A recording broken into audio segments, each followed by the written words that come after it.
आप सबको आज के इस वीडियो में स्वागत है।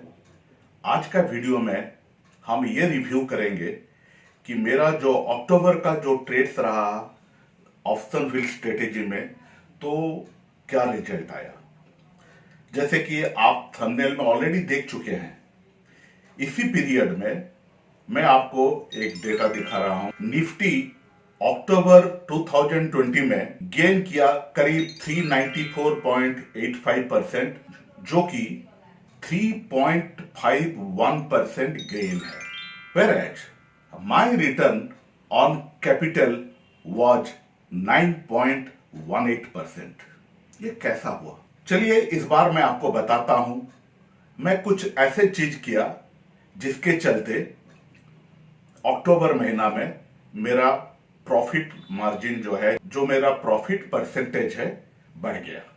चलिए वही हम डिस्कस करते हैं कैसे ये पॉसिबल हुआ। ध्यान रखिए, मैं शुरुआत से कह देता हूं, जितना भी ट्रेड में कैश सिक्योर्ड पुट में सेल किया था, ये सब टेम्पररी ऑर्डिनरी ट्रेड्स नहीं है। ये सब में अगर जरूरत पड़ता और वो सब ट्रेड इन द मनी हो जाते हैं तो मैं जरूर कवर कर लेता, यानी कि मैं जरूर बाय कर लेता। ये मत सोचिए कि बस कुछ मैं ऐसा किया जिसमें सिर्फ प्रॉफिट कमाने का मौका था। They are all very good shares that I will be discussing in my video. देखते रहिए आगे। पहला पॉइंट यह है, जब भी मैं 10 दिन के अंदर मेरे अपना ट्रेड से 50 to 70% 10 दिन के अंदर गेन कर लिया हूं, तो मैं उस ट्रेड से एग्जिट कर लेता हूं। ये चीज मैं बार बार अपने पुराने वीडियोस में भी मैं बोला हूं, और इस महीना भी मैं सिर्फ वही किया। एग्जिट करने के बाद जो मुझे मार्जिन वापस मिल गया, उसमें मैं नया कॉल और नया पुट सेल किया। इस महीना मैं कुछ ऐसे सेक्टर में इन्वेस्ट किया, ऐसे सेक्टर में कैश सिक्योर पुट सेल किया जो कि अप ट्रेंड में थे। और वो सब शेयर कौन सा सेक्टर्स के थे? वे थे इंश्योरेंस, मेटल्स एंड ऑटोमोबाइल्स। हम सबको पता था कि अक्टूबर में मारुति का और टाटा मोटर्स के रिजल्ट आने वाले हैं, और ये दोनों में अच्छा रिजल्ट आने की उम्मीद थे, तो इसीलिए मैंने ऑटोमोबाइल में गया। और इंश्योरेंस इज द फ्यूचर। और अभी के मार्केट में मेटल में, क्योंकि मैं चार्ट में अप ट्रेंड देख रहा हूं और उसमें इन्वेस्टरों का इंटरेस्ट है, इसीलिए मैं कुछ मेटल शेयर्स में भी कैश सिक्योर पुट सेल किया। सीरीज के लास्ट 7 8 दिनों में मैं बड़ा क्विकली नए कैश सिक्योर्ड पुट सेल किए और क्विकली एग्जिट कर दिए। आप देखिएगा, मैं आपको एक स्लाइड दिखाने वाला हूं और वो डिस्कस करने वाला हूं कि जो भी सेक्टर मैंने बताया और मेरे पुराने जो भी मेरे शेयर्स है जिसमें मुझे बहुत कॉन्फिडेंस है, वो सब में मैं कैश सिक्योर्ड पुट सेल किया। और इमीडिएटली इन ए डे और 2, एक दिन 2 दिन में कुछ भी प्रॉफिट कमाया, मैं निकल गया। क्योंकि उस समय पिछले 7 8 दिनों में मैंने टाइम डिके का फायदा लिया और वोलेटिलिटी का फायदा लिया। अब चलते, ये स्लाइड आप देखिए, इसमें शॉर्ट एंट्री और एग्जिट का बारे में मैं आपको बताने वाला हूं। देखिए, मारुति 6500 पुट मैंने 22 अक्टूबर को लिया, 23 अक्टूबर को एग्जिट कर दिया, प्रॉफिट 2755। हिंडाल्को में 170 में नो प्रॉफिट नो गेन। 22 तारीख को लेकर 22 तारीख को ही मैं कुछ कारण था उसमें उसको स्क्वायर अप कर दिया। अंबुजा सीमेंट मैं 270 का कॉल सेल किया, क्योंकि ऑलरेडी मेरे पास जो रिक्विजिट नंबर ऑफ शेयर्स यानी 3000 शेयर्स मेरे कैश सेगमेंट में मेरा अकाउंट में ऑलरेडी है, और इसमें बहुत ही फैंटास्टिक 17 रुपया पर शेयर डिविडेंड आने वाला है। शायद 6 नवंबर को उसका रिकॉर्ड डेट है, यानी कि इस 30,000 शेयर के ऊपर में मुझे 51,000 के डिविडेंड मिलेंगे, जो कि लो रेट में टैक्स्ड होता है। फिर मैंने अपोलो टायर में टायर्स के बारे में काफी अच्छा न्यूज आया था और ऑप ट्रेंड में था, तब मैं 22 अक्टूबर को एंट्री लिया, 23 अक्टूबर को एग्जिट किया और उसमें 3500 का प्रॉफिट हुआ। हाँ, मैं ये बताना भूल गया कि अंबुजा सीमेंट में मेरा 4500 प्रॉफिट हुआ था।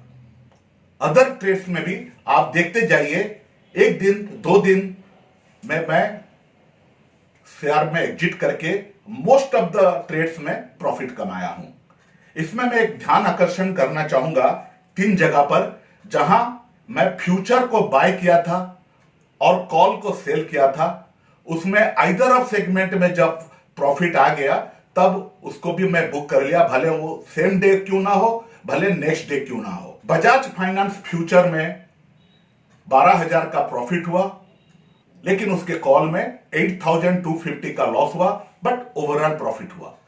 सिमिलरली आईसीआईसीआई फ्यूचर में लॉस हुआ, लेकिन कॉल सेल में प्रॉफिट हुआ, ओवरऑल प्रॉफिट हुआ। सिमिलरली भारती एयरटेल में फ्यूचर में थोड़ा सा लॉस हुआ, लेकिन कॉल में प्रॉफिट हुआ और ओवरऑल प्रॉफिट में निकल गया। सो ये रहा फ्यूचर अगेंस्ट में कॉल सेल करने का कुछ ट्रेड जो है मैं आपको दिखाया।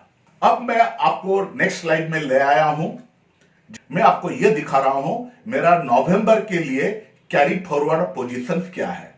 इसमें जो ग्रीन कलर में जो हाईलाइट किया हूं, वो जो 6 कॉन्ट्रैक्ट्स है वो मेरा कवर्ड कॉल सेल है, मतलब उसके अगेंस्ट में मेरा होल्डिंग में रिक्विजाइट नंबर ऑफ शेयर पड़ा हुआ है।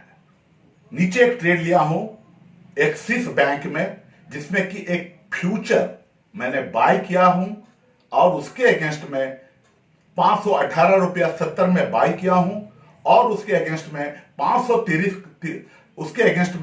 530 का कॉल 17 रुपया 45 पैसा में सेल किया हूं। यह ट्रेड अभी मेरे लॉस में है, बट मैं आशा करता हूं कि अगले जो 26 नवंबर जो एक्सपायरी डेट है उससे पहले मुझे इसमें प्रॉफिट आ जाना चाहिए। फ्यूचर के अगेंस्ट में कुछ कॉल सेल किए। इसका कारण यही था कि मेरे कई सारे सब्सक्राइबर मित्रों ने और मेरे जो व्हाट्सएप ग्रुप में जो लोग जुड़े हुए हैं वो लोग मुझे पूछे थे कि क्यों नहीं भाई हम फ्यूचर बाय करें और उसके अगेंस्ट में कॉल सेल करें। अब हम डिस्कस करेंगे इसका प्रोज एंड कॉन्स क्या है और मैं क्यों प्रीफर करता हूं कैश सेगमेंट में मेरा जो शेयर है उसके अगेंस्ट में मैं अपना कॉल सेल करूं, यह नहीं कि मैं फ्यूचर के अगेंस्ट में कॉल सेल करूं। हां, लोग फ्यूचर के अगेंस्ट में कॉल इसीलिए सेल करते हैं, कवर कॉल इसीलिए सेल करते हैं क्योंकि इसके मार्जिन की जरूरत कम होता है। आपको एक साथ 7 लाख, 8 लाख, 9 लाख रुपया का शेयर खरीदने का जरूरत नहीं है। आप बस 1.5-2 लाख या 2.5 लाख का मार्जिन देकर एक फ्यूचर का एक लॉट आप बाय कर सकते हो। तो इसमें मार्जिन का जरूरत उतना नहीं है, ठीक है। बट इसका नुकसान क्या है, इसमें कौन प्रोज तो ये रहा, फायदा तो ये रहा, बट नुकसान उसमें क्या होता है वो मैं डिस्कस करने वाला हूं। सबसे पहले तो ब्रोकरेज लॉस। देखिए, जब आप कैश शेयर, जीरोधा ऑप्स्टक्स जैसे डिस्काउंट ब्रोकर से खरीदते हो तो उसके ऊपर आपको कोई भी ब्रोकरेज नहीं लगता है। लेकिन जब फ्यूचर लोगे, फ्यूचर अगर लॉस में है उसको कैरी फॉरवर्ड का कॉस्ट रहता है, उसमें बाय में भी ब्रोकरेज लगता है, भले 20 रुपीज लगे, सेल में भी ब्रोकरेज लगता है। तो दोनों तरफ आपको हर एक महीना 20 रुपया एंड उसके ऊपर बाकी जो एसटीटी, स्टैंप ड्यूटी वगैरह वो सब लगने वाला है। दूसरा, ये रिपीट होने वाला है, लेकिन कैश सेगमेंट में अगर आपका शेयर्स है तो इसमें ये खर्चा नहीं आने वाला है। दूसरा चीज है डिविडेंड लॉस। देखिए, मैं पिछले स्लाइड में बताया कि मैंने अंबुजा सीमेंट में 3000 शेयर खरीद लिया, उसके अगेंस्ट में मैंने कॉल सेल किया क्योंकि इसमें 17 रुपया डिविडेंड आने वाला है। तो मेरे को 51,000 मिलने वाला है फ्रॉम दिस ऑन 6 नवंबर के बाद। लेकिन अगर मैं फ्यूचर लेता तो उल्टा मेरे शेयर डिविडेंड का जब एक्स डिविडेंड हो जाता तो नीचे आ जाता है, एंड सेकेंडली मुझे वो डिविडेंड का फायदा नहीं मिलता है। तो इसीलिए कैश और फ्यूचर में ये एक नेगेटिव चीज है, फ्यूचर में कॉल सेल करने का। फ्यूचर में थर्ड क्या प्रॉब्लम है कि on daily basis M to M adjustment होते हैं। एम टू एम एडजस्टमेंट क्या है भाई? मान लीजिए आप 500 रुपया का एक फ्यूचर लिया जिसका लॉट है 1000। अगर उसमें 5 रुपया का कमी आ जाता है तो इमीडिएटली आपका जो मार्जिन है उसमें 5000 रुपया 500 इंटू 10 रुपया अगर कम हो जाता है तो 5000 रुपीज आपका मार्जिन से निकल जाता है। तो ये M to M loss daily adjust होते रहते हैं। लेकिन अगर आप कैश सेगमेंट में लिए हो या अगर आप ऑप्शन सेल करते हो या बाय करते हो तो इसमें यह इश्यूज नहीं रहते हैं। फिर क्या नुकसान होता है कि जब आप फ्यूचर लेते हो, फ्यूचर में जो एसटीटी और स्टांप ड्यूटी हर एक महीना जब आप रोल ओवर करते हो ये खर्चा आपको हर महीना लगता है। लेकिन कैश में अगर शेयर आप खरीद लिए हो तो ये every month you don't have to bother about all this expenses. एक बहुत बड़ा फायदा होता है टैक्स में। कैसे? अगर आपके पास कोई शेयर है, आप उसको प्रॉफिट में बेचते हो तब आपको कैपिटल गेन टैक्स लगता है। अगर आपका 1 साल से ज्यादा है तो आपका टैक्स 10%, अगर शॉर्ट टर्म है, लॉन्ग टर्म में 10%, अगर शॉर्ट टर्म है तो 15% टैक्स लगता है। तो इसमें टैक्स का जो रेट है वो कम है। वेराज आप लोग जो मैं समझता हूं कि most of you are either on 20%, maximum 30% tax bracket में है। आपका फ्यूचर सेल करके जो प्रॉफिट कमाते हो वो बिजनेस इनकम में जाता है और उसमें मैक्सिमम रेट जो आपको एप्लीकेबल हो लगेगा, यानी कि 20% या 30% in against 10 to 15% in cash segment tax rate. Roll over loss ये क्या होता है? मान लीजिए कोई शेयर स्पॉट में 500 रुपीज है और वो शेयर अच्छा शेयर है क्योंकि उसी में ही आप फ्यूचर खरीदोगे। तो जब अगला सीरीज के लिए आप उसका फ्यूचर बाय करते हो, आप देखिएगा जो स्पॉट प्राइस है और जो फ्यूचर का प्राइस है उसमें 1 रुपया, 2 रुपया, 3 रुपया, इवन ज्यादा कभी कभी वो डिफरेंस रहता है। तो आप जब उसको हर एक महीना कैरी करते हो, रोल ओवर करते हो, तो आप every month you lose something. अगर कैश में होता तो आपका प्राइस जो एक्विजिशन प्राइस फिक्स्ड होकर रह गया, लेकिन रोल ओवर करने से आपका जो फ्यूचर का जो प्रीमियम लॉस है वो हर एक महीना होते रहेगा क्योंकि आप अच्छा शेयर में करोगे। आपको डिस्काउंट में मिलने वाला नहीं है, आपको एरा गेरा फालतू फ्यूचर में आप पैसा नहीं लगाने वाले हो। जो अच्छे वाला है उसमें लगाने वाले हो, जिसका ग्रोथ पोटेंशियल होने वाले हो, तो उसमें आपको प्रीमियम भी देना पड़ेगा।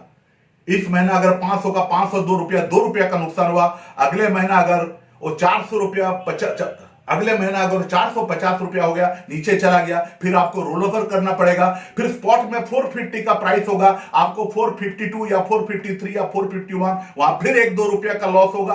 तो ये कंटिन्यू होते चलता है जब आप फ्यूचर को रोल ओवर करते चलते हो। और एक चीज है, lot size is not applicable to cash segment. ये मैं क्यों बता रहा हूं?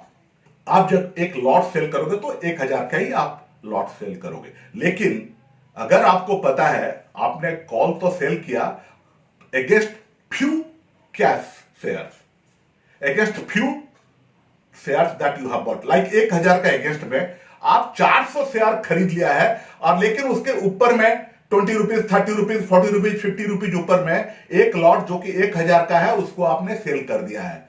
ये कोई जरूरी नहीं कि कॉल सेल करने के लिए पहले ही दिन एक ही टाइम आपके पास 1000 शेयर होना चाहिए। आप उसको एडजस्ट कर सकते हो। आपको अगर थोड़ा लगता है कि 1-2 दिन में थोड़ा प्राइस, आप उसी दिन पता चल जाता है कि थोड़ा इसका प्राइस कम होने वाले हैं क्या, तो आप उसको अगर कुछ प्राइस में लिए हो तो उसको नीचे का प्राइस में भी कवर करके धीरे धीरे उसको एक्विजिशन प्राइस को आप कम कर सकते हो। लेकिन जब फ्यूचर में कोई शेयर बाय करते हो तो एट ए टाइम 1000 वाला जो लॉट के बारे में मैं बात किया, पूरा एट ए टाइम आपको लेना पड़ता है, उसमें आपका एडजस्टमेंट का मौका नहीं मिलता है। तो ये एक फायदा है अगर आप कैश खरीदते हो और उसके अगेंस्ट में कॉल सेल करते हो। तो ये रहा मेरा 7 पॉइंट्स जिसके चलते मैं प्रीफर करता हूं कैश सेगमेंट में अपना शेयर खरीद कर उसका अगेंस्ट में कॉल सेल करने के लिए। हाँ, कभी कभार मैं फ्यूचर भी लेता हूं, जो कि इस महीना मैंने शुरू किया। पिछले महीनों में मैं ऐसा नहीं किया था, इस महीना मैंने किया हूं और देखता हूं ये थोड़ा ट्रेड करना पड़ेगा। 1-2-3 महीना करने के बाद पता चलेगा कि इसमें प्रॉफिट सही सही आ रहे हैं या नहीं आ रहे हैं। तो ये रहा आज का टॉपिक। अगर आपके मन में कोई सवाल है तो जरूर पूछिए, जो कि आप लोग पूछते रहते हो। और आपको अगर चाहिए कि इसी स्ट्रेटेजी के ऊपर कुछ आपका संशय है, कुछ सुझाव है, तो आप जरूर दीजिए।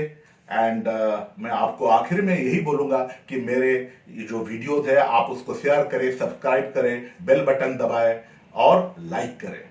तो आज के लिए इतना, धन्यवाद। फिर मिलते हैं आगे।